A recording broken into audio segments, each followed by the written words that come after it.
शमशान घाट का भूत। मेरे गांव के पास में ही एक शमशान घाट था।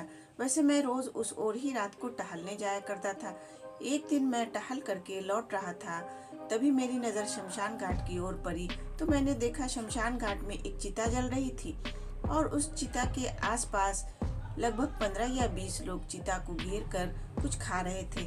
मुझे यह देखकर बड़ा ही अजीब लग रहा था, क्योंकि चिता की आग उस वक्त बहुत तेज थी और गर्मी का महीना था, पर वो सब चिता के एकदम पास में बैठकर कुछ खा रहे थे। पता नहीं मुझे उस वक्त क्या हुआ कि मैं भी शमशान घाट की ओर जाने लगा। मैं शमशान घाट में जाकर उन लोगों से थोड़ा दूर में जाकर रुक गया, पर वो सब अपने ही ध्यान में मगन थे और उन्हें पता भी न चला कि कोई उनके पीछे ही खड़ा है। मुझे भी उस वक्त उन लोगों के चेहरे साफ नहीं दिख रहे थे और मुझे ये भी नहीं दिख रहा था कि वो सब खा क्या रहे हैं। और यही देखने के लिए मैं उन लोगों के थोड़ा और पास जाने लगा।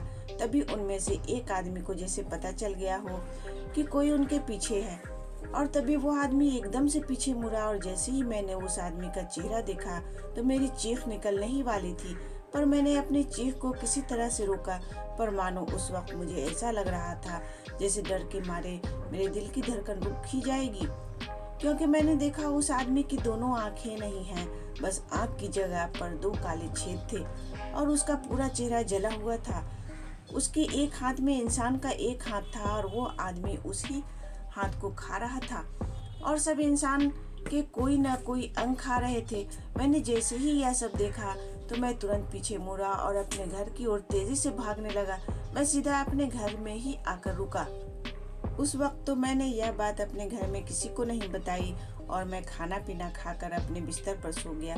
उस रात तो मेरे साथ और कुछ भी नहीं हुआ, पर जब मैं सुबह देर तक सोता रहा तो मेरे पिताजी मुझे उठाने के लिए आए तो उन्होंने देखा मेरा पूरा शरीर बुखार से तप रहा था। फिर मेरे पिताजी ने मुझे सोने ही दिया और मेरी माँ से मुझे काढ़ा बनाकर देने को कहा और थोड़ी देर में मेरी माँ ने मुझे काढ़ा बनाकर दिया। मैं उस काढ़े को पीकर फिर सो गया। फिर भी मेरा बुखार ठीक नहीं हुआ। उस दिन मैं पूरा दिन बस सोता ही रहा और जब रात हुई सब सोने को गए, मैं भी खाना खाकर लेट गया।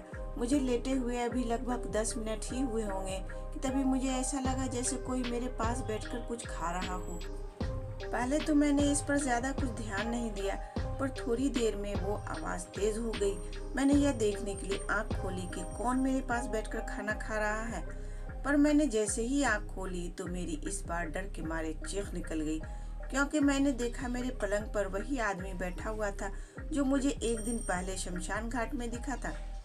उस आदमी ने आज भी अपने एक हाथ में इंसान का हाथ ले रखा था और हाथ को वो खा रहा था। और थोड़ी देर में मेरे घर के सभी लोग मेरे पास आए तो उन्होंने देखा मैं बहुत डरा हुआ था। सब मेरे पास आकर पूछ रहे थे कि क्या हुआ अमन, और तुम चिल्लाए क्यों?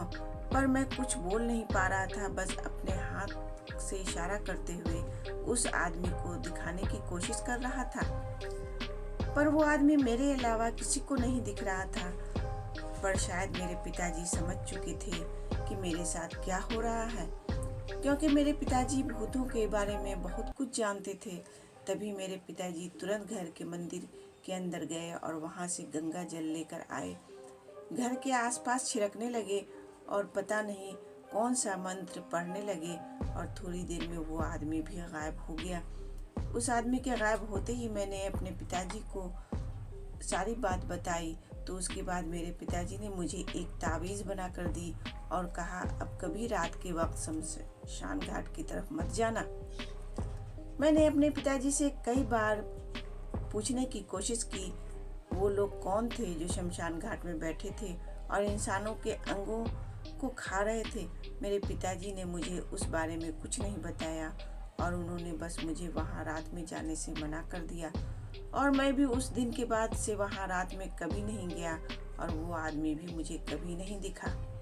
उम्मीद करती हूँ ये कहानी आपको पसंद आई होगी। इस कहानी पे आपकी क्या राय है हमें कमेंट करके ज़रूर बताएं। कहानी पसंद आई हो तो लाइक और शेयर करना बिल्कुल भी ना भूलें। चैनल पर नए हो तो चैनल को सब्सक्राइब ज़रूर करें। कहानी पूरा सुनने के लिए आपका बहुत बहुत धन्यवाद दोस्तों।